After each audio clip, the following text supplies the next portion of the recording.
wish Joe Biden all the best, but the fact is he has left us dumpster fire, not just at the border, but also with the economy. First of all, we know that prices are way too high for many Americans.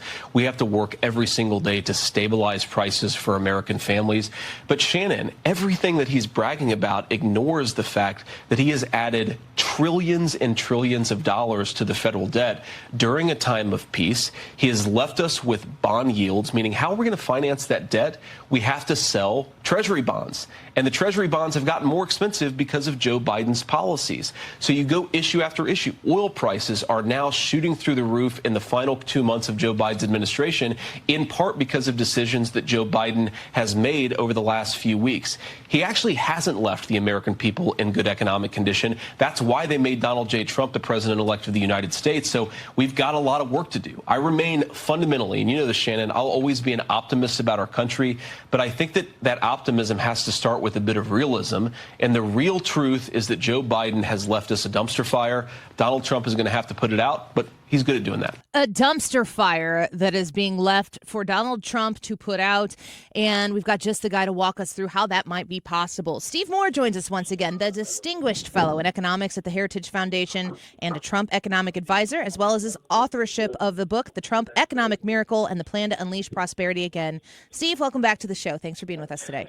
Hi, Annie. Great to be. By the way, I missed the very first part of who was that? J.D. Vance, Vice President-elect. Oh, yeah, he's exactly right. In fact, I've been saying the same thing that, I used the term that Trump's going to need a giant pooper scooper to clean up the mess. That might honestly be a better analogy than dumpster fire right now as we watch L.A.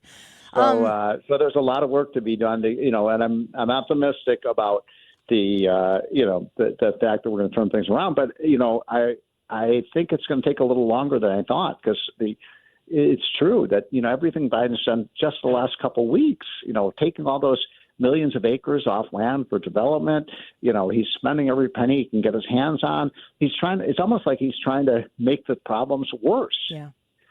Yeah, I think he wants to mess it up as much as he can before Trump gets in there to make it difficult for him to have success. So as an advisor of his, how is he going to bob and weave through all of these obstacles Biden is putting in front of him? Well, we've got to get going. We got to hit the ground running on day one, and he will. By the way, he's not even going to. As soon as he takes the oath of office, are you coming, Annie? Are you coming to D.C.? Oh my gosh, I wish I were. I'll be broadcasting live on Martin Luther King Day here. We're going to cover it all wall to wall. So. Okay. Well, it's going to be exciting. By the way, I'll come on the show because we do always every Monday about this time. We're going to have about 250 people at the Hay Adams Hotel, which is right across from the White House, and so I'll it's going to be very noisy in there, but I'll come on. We'll take you. Brad's writing notes down right now. Okay, that's great. Anyway, so it's you got to hit the ground running. What the plan is that Trump is going to take to do the swear. He's going to be sworn in on the Capitol steps sometime around noon to 1 o'clock, right about the time you come on the air, and then he, normally then they have a parade, down Pennsylvania Avenue, the very famous parade. But Trump is going to go into the Capitol as soon as he's sworn in. He's going to start signing these executive orders to undo all the, and then they'll have the parade. In other words, he cannot wait to start reversing these crazy policies that Biden put in place.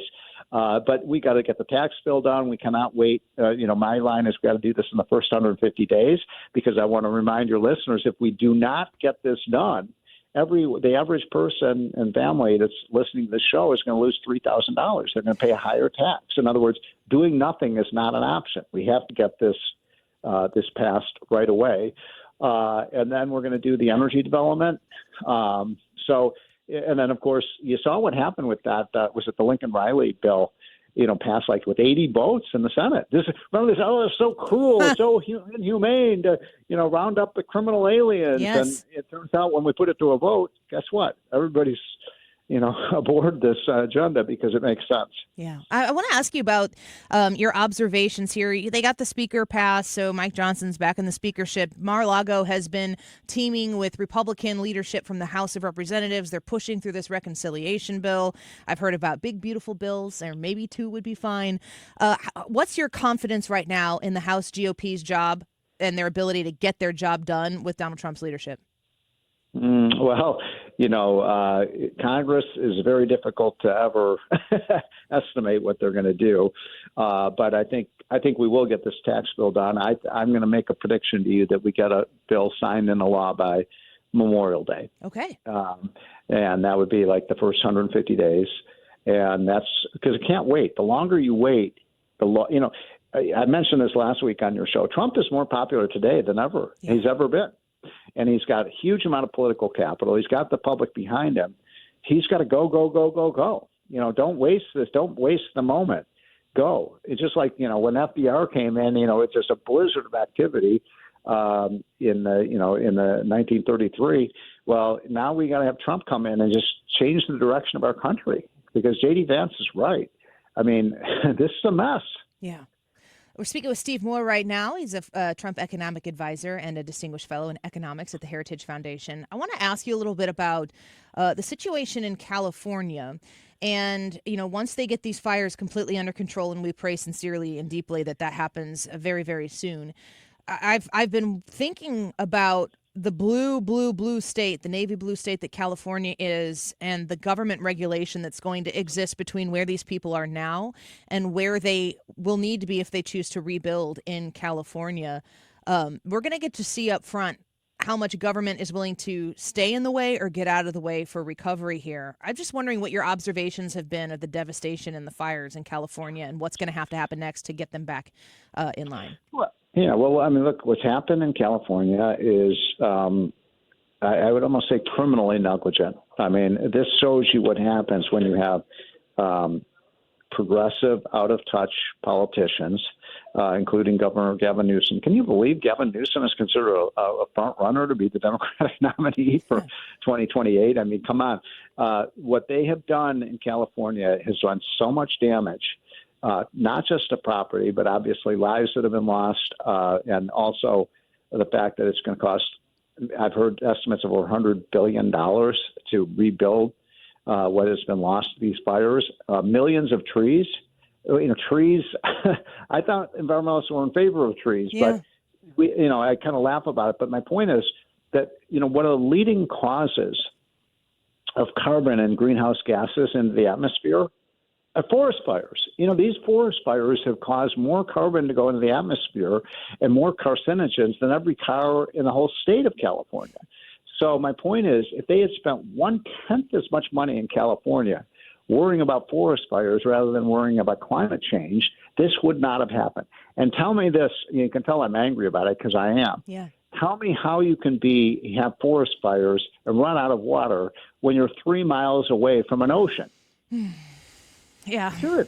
Yeah. There's got to be a desalination plant that gets that water. You don't even have to desalinate the water. I mean, to put out a fire. Yeah. I mean, it is unbelievable to me that these kinds of things happen, and that the irony is that it's not just bad for the economy; it's bad for the environment. The worst thing to breathe is the smoke. Yeah. That gets in your lungs. It can do permanent damage.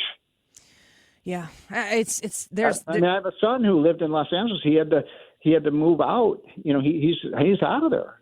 Because you can't breathe the air there. Oh man. Well, prayers for fast and just full recovery for these people. But the death toll keeps going up, and I'm just watching the government at all levels, which is very, very left leaning, hand off responsibility one way or the other.